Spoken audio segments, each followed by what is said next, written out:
High বন্ধুরা, আমি তৌফিক খলিফা। আজকের ভিডিওতে আমরা একসাথে পৃথিবীর কিছু মজার প্রাণী জানব। প্রথমে আমি তোমাদের বিড়াল আর কুকুরের কথা বলবো, যেগুলো আমরা সবাই চিনি। তারপর আমি তোমাদের একটা বিশেষ প্রাণী যেমন পেঙ্গুইন বা নেকড়ের কথা বলবো, যাদের জীবনযাপন খুব আলাদা। তোমরা কি কখনো পেঙ্গুইন দেখেছো? তাদের বাসস্থান কোথায়? কিভাবে তারা খাওয়া দাওয়া করে? এসব মজার তথ্য তোমাদের আমি জানাবো।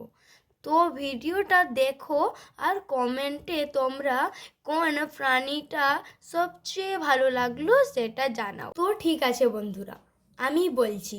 পেঙ্গুইন, বিড়াল আর কুকুর এই তিনটে প্রাণী অনেক আলাদা জীবনযাপন করে।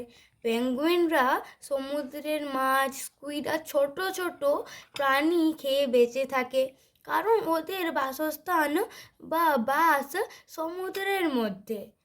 বিড়াল আর কুকুর সাধারণত আমাদের ঘরে থাকে।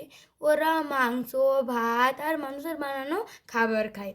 প্রতিদিন খাবার বা প্রাণীর খাবার ও জীবনযাপন ওর শরীর আর পরিবেশের অনুযায়ী ভিন্ন, তাই ওরা আলাদা আলাদা খাবার আর যত্ন পায়। ধন্যবাদ সবাইকে। ভালো থেকো, সুস্থ থেকো। আর যদি আমার ভিডিওগুলো তোমাদের ভালো লাগে তাহলে অবশ্যই আমার ভিডিওতে একটি লাইক দাও এবং আমার সাবস্ক্রাইব করে দাও চ্যানেলকে।